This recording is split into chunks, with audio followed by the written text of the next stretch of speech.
Lake trout strains in Lake Michigan. I have been tasked as being the chair to represent a group that are reporting on what we know about strains and their role in Lake Michigan and what we've learned through time through various studies. The group includes members from the different states, tribal organizations, and federal agencies. The specific requests from the Lake Michigan Committee to our task group were to look at the history of strains and stocking in Lake Michigan, the strain composition occurring in our commercial and recreational harvests, provide an understanding of what we know about the genetic compositions of the different strains represented in wild fish production in Lake Michigan. An understanding of the biological and technical recommendations regarding the future for strain strategies in Lake Michigan, and to provide a summary of research needs and data gaps. And then finally, we were asked to provide hypotheses or theories about what would lead to successful or unsuccessful natural reproduction for lake trout in Lake Michigan. There are 7 forms of lean lake trout which have been stocked into Lake Michigan. 1, the Seneca Lake or Finger Lakes form of lake trout is known to spawn in relatively deep water and survive high lamprey wounding rates or attack rates. The Lewis Lake, Wyoming population of lake trout were established from a single stocking event of approximately 12,000 lake trout in 1890. These trout were collected near Manistee in Lake Michigan. Another extant Lake Michigan form of lake trout include the Green Lake form. These were developed from offspring of Lake Michigan lake trout, which were stocked repeatedly into Green Lake from 1886 to 1943.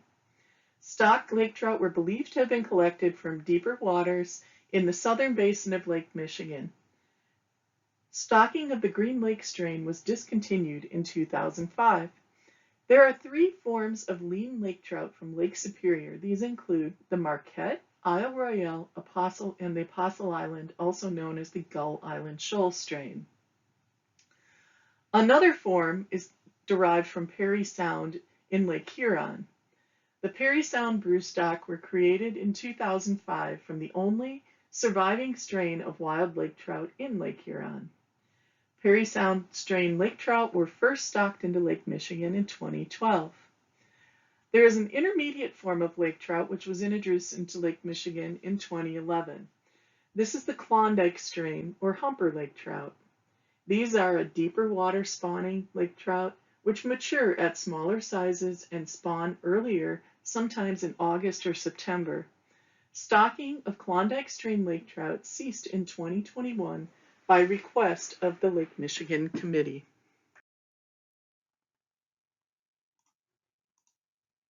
The numbers of lake trout stocked have ranged from a low of 1.1 million yearling equivalents in 1983 to a high of 3.3 million in 2006, and have averaged around 2.5 million per year.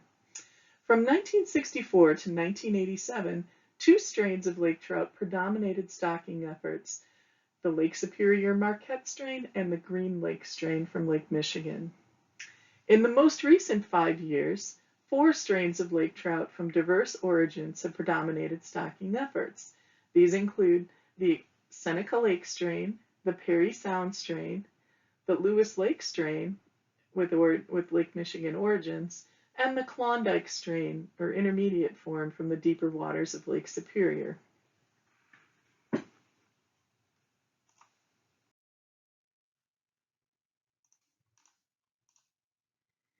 Presently, the northern region of Lake Michigan is stocked with a combination of 3 strains. This includes the Seneca Lake with reduced susceptibility to lamprey mortality, the Perry Sound strain with origins in Lake Huron, and the Lewis Lake strain with Lake Michigan origins. The southern refuge area is stocked with 2 primary strains that include the Seneca Lake and the Klondike strain with the deeper water origins in Lake Superior. Lewis Lake strain are also stocked in small numbers in the southern refuge. Genetically, the Seneca Lake Lewis Lake and Perry Sound strains were the most distinct, with little overlap in ancestry with the other strains. The three Lake Superior lean strains, Isle Royale, Marquette, and Apostle Island, were not distinct and appear to represent a single Lake Superior lean strain with a substantial amount of genetic overlap.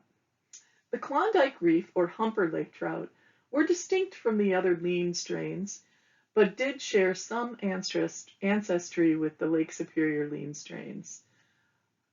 Green Lake trout were distinct genetically and showed some overlap with the Lewis Lake strain and lean Lake Superior strains. We are now going to discuss the composition of strains in fishery-independent LWOP surveys in commercial and in sport harvest fisheries. We are now going to look at returns of fish stocked in 5 regions of the lake. These include those stocked in the Northern Refuge, the Mid-Lake Refuge, Julian's Reef near Illinois, a northeastern region, and a southeastern region. We did not have enough returns from fish stocked in Wisconsin waters of Lake Michigan, where only 9 fish were returned from those stocking events in LWOP surveys.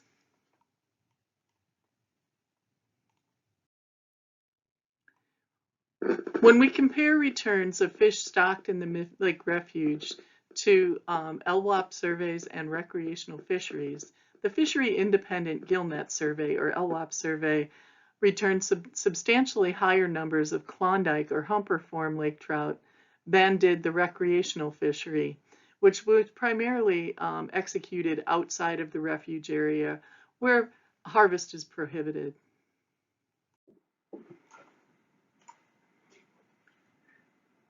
Only 3% of Klondike strain fish were recovered outside of the Southern Refuge in LWOP surveys, while 72% of Seneca strain fish were recovered in nearshore areas off refuge. The Lake Superior Klondike strain had substantially higher return rates and CPEs relative to the Seneca strain in our LWOP surveys. By contrast, the Seneca Lake strain had substantially higher returns to the sport fishery. An evaluation of dispersal within the LWOP survey catches indicated that the Klondike strain lake trout were more frequently at offshore locations or remained within the Southern Refuge where they were stocked, whereas the Seneca strain of lake trout dispersed more widely and were recovered in a broader range of statistical districts in recreational fishing. 97% of all Klondike strain fish were captured in the Southern Refuge, whereas only 28% of Seneca strain fish were captured in the Southern Refuge. Seneca and Lewis Lake strains performed well compared to the other strains in all 3 data sources in the Northern when exploring stocking events in the Northern Refuge. The returns of the Lake Superior Apostle Island strain were similar to the Seneca and Lewis Lake strains in the LWOP survey, but were lower in the commercial and sport fisheries. The Lake Huron-Peary Sound strain had relatively low recoveries in all 3 data sources. Stocking was initiated in 2012 with the 2012 year class for the Peary Sound fish, and these fish are just beginning to return in surveys and fisheries, and therefore it's too early to adequately assess their performance in fisheries.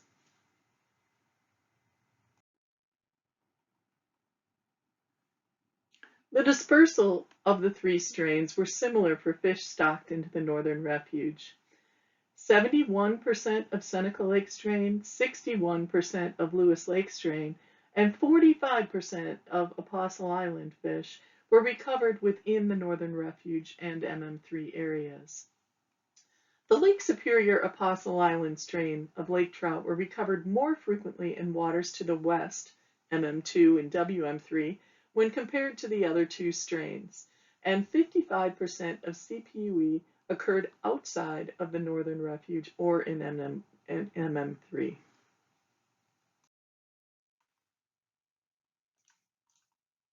To conclude, for the Northern Refuge, It is too early to adequately assess the performance of the Huron-Parry Sound strain. Seneca Lake and Lewis Lake strains returned similarly in all three data sources, and catch rates of Apostle Island strain were similar to Seneca and Lewis Lake strains in the LWAP survey, but were lower in the commercial and sport fisheries. The dispersal of the three strains were similar for fish stocked into the Northern Refuge, as the majority of returns occurred within the Northern Refuge and MM3. However, the Lake Superior Apostle Island strain of lake trout were recovered more frequently in waters to the west compared to the other two strains, and 55% of CPE occurred outside of the Northern Refuge or MM3.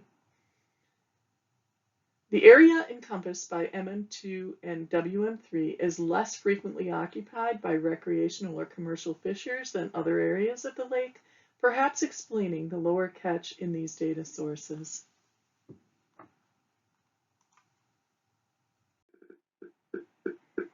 For fish stocked on Julian's Reef, the Lake Michigan Lewis Lake strain returned at a higher rate in LWAP surveys. The catch of both the Lewis Lake and the Seneca strains were similar in recreational fisheries.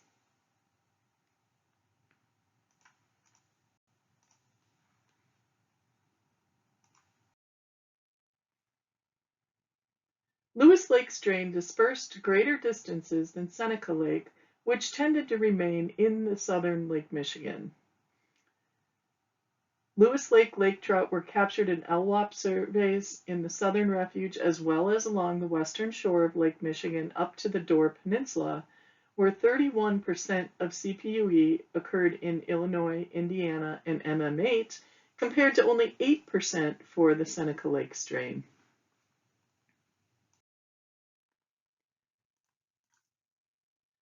In conclusion for Julian's Reef, the Lake Michigan Lewis Lake strain were more frequently captured in recreational fisheries. LWAP surveys captured similar numbers of each strain. Seneca Lake strain were more likely to remain in southern waters, and the Lewis Lake strain were captured over a broader range of statistical districts outside of the southern Lake Michigan waters.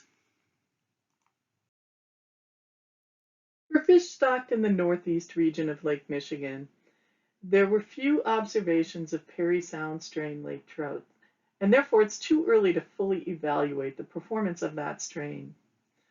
Taken together, however, the results from the three sources suggest roughly equivalent performances of Lewis Lake and Seneca Lake strains, with some variation among year classes and return sources.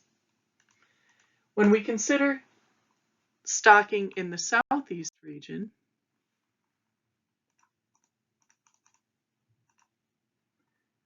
the Lewis Lake strain of lake trout had substantially greater returns than the Seneca Lake strain in both the LWAP and the recreational fishery.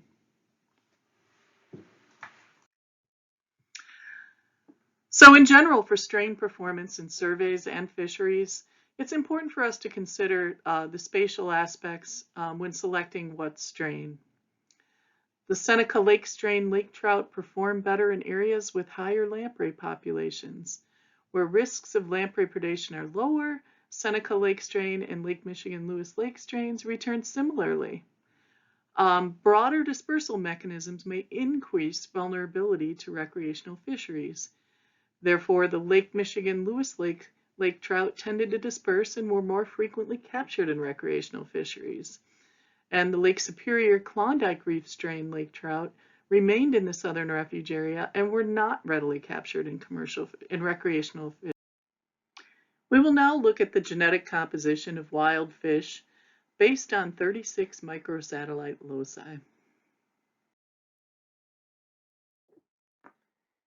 Genotypes from 36 microsatellites were used to describe strain composition of naturally produced lake trout in Lake Michigan. With the exception of Grand Traverse Bay, the composition of strains in natural recruits was relatively consistent throughout Lake Michigan. Mostly Seneca Lake strain contributions were highest, with the Apostle Island and Lewis Lake genetics contributing secondarily. In Grand Traverse Bay, Lewis Lake genetics were the primary contributor, with with Apostle Island and Seneca providing secondary contributions.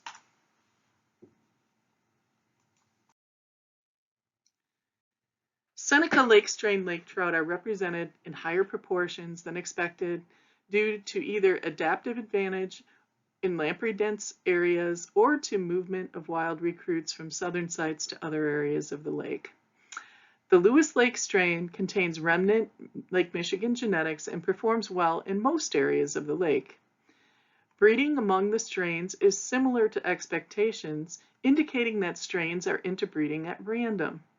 Evaluations of Perry Sound and Klondike or Humper strains are incomplete as they were only recently introduced and hadn't reached maturity in time for this evaluation. So our overall conclusions from the previous sections, for stocking, numbers of lake trout stocked have averaged 2.5 million per year from 1965 to 2017. In more recent times, 2013 to 2017, 4 strains from diverse origins predominate our stocking efforts. These include the Seneca Lake, Perry Sound, Lewis Lake, and the deeper water origin Klondike strain from Lake Superior. Survey and fishery returns. Spatial considerations are important when selecting strains. The Seneca Lake strain performed better in areas with higher lamprey populations and are similar to Lewis Lake when lamprey are less abundant. There's broader dispersal mechanisms which may increase vulnerability to recreational fisheries for some strains. The Lewis Lake strain had higher dispersal and more frequently were recovered in recreational fisheries, whereas Klondike reef remained in the southern refuge and were not captured in great numbers in recreational fisheries.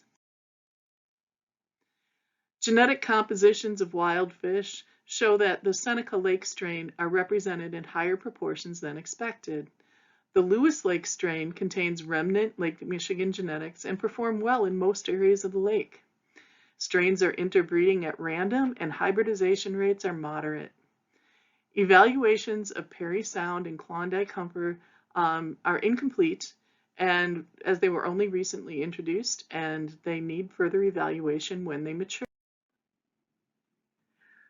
We will now move into the biological and technical recommendations regarding future strain strategies. Based on previous pieces of this presentation, the early lead goes to the Seneca Lake and Lewis Lake strains.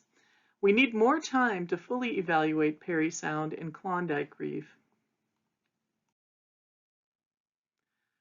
A summary of our research needs and data gaps related. For strain evaluations in the future, we should continue to look at the Perry Sound, Klondike Reef, Seneca Lake, and Lewis Lake forms, which are currently utilized in Lake Michigan. We've advised that we continue strain performance evaluation, and in particular look at contributions to harvest and to successful reproductive efforts. We should continue to look at growth, reproductive potential, and the degree of reproductive isolation for the Klondike strain lake trout as they become mature. Are Klondikes in Lake Michigan more like those in Lake Superior or like those in Lake Erie? We should identify, characterize, and monitor strain-specific lake trout spawning behaviors and colonization strategies. In regards to movement and distribution, we should describe vulnerability to harvest, feeding ecology, and habitat use by recording spatial movements of different ages and strains of lake trout using telemetry receiver arrays, continue studies in northern waters, and expand efforts in the mid-lake and southern areas of Lake Michigan. We recommend emphasis on onshore and offshore movements as well as seasonal patterns. Evaluate depth distributions and thermal preferences of different lake trout strains to inform our understanding of distribution, vulnerability to harvest, and changing or different feeding patterns. Consumption. We should compare strain-specific diets of lake trout between the southern refuge and nearshore waters of Lake, and spatially between the southern refuge and nearshore waters of Lake Michigan. Some concerns with previous strain studies include that we've stocked many over the years, and marking strategies have often been inconsistent or the configurations have fluctuated. Lake Michigan continues to change dramatically. How do we adapt to these changes, and how does that influence, how do changes in productivity influence our understanding and past findings in evaluations of consumption and movement and growth and other aspects of lake trout in Lake Michigan? We should evaluate our stocking strategies, look at the success of enhanced stocking levels and revised stocking strategies in northern Lake Michigan. Has this increased lake trout abundance? Has this increased use of available spawning habitat in that region?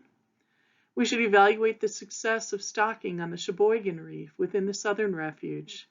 Continue to monitor abundance of adult lake trout after decreased stocking levels in Wisconsin waters of Lake Michigan. How has elimination of stocking in nearshore waters influenced the abundance and distribution of lake trout?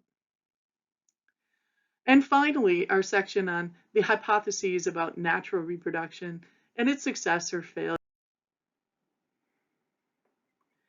When we think about natural recruitment and factors that can be contributing to success or failure, we think about several broader categories, and these include thiamine, lamprey predation, the abundance of spawning adults to look at spawner-recruit relationships.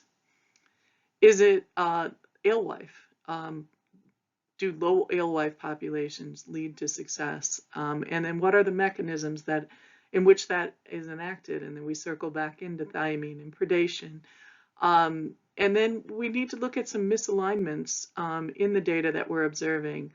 If dry-scented mussel, if we think we have an alewife theory that's creating the problem through predation, then dry-scented mussel facilitated increases in water clarity should negatively influence the predation rates. Or low alewife populations could reduce available alternative prey for predators, having a secondary negative effect. And therefore, it's not easy to diagnose this, and I think that's not surprising to many people listening to this talk. These things are interwoven and connected to each other, and we will continue to try to develop statements about them, increase our understanding, and continue to debate and vet these topics as researchers and scientists and managers in the Great Lakes. So in conclusion, for the task given this team, we're still wordsmithing some of the data gaps, research needs, and hypotheses about natural recruitment, but I hope to complete this assignment to the Lake Committee by the end of April, providing summary statements on the entirety of the presentation today. Thank you for your time, and I appreciate the opportunity to present.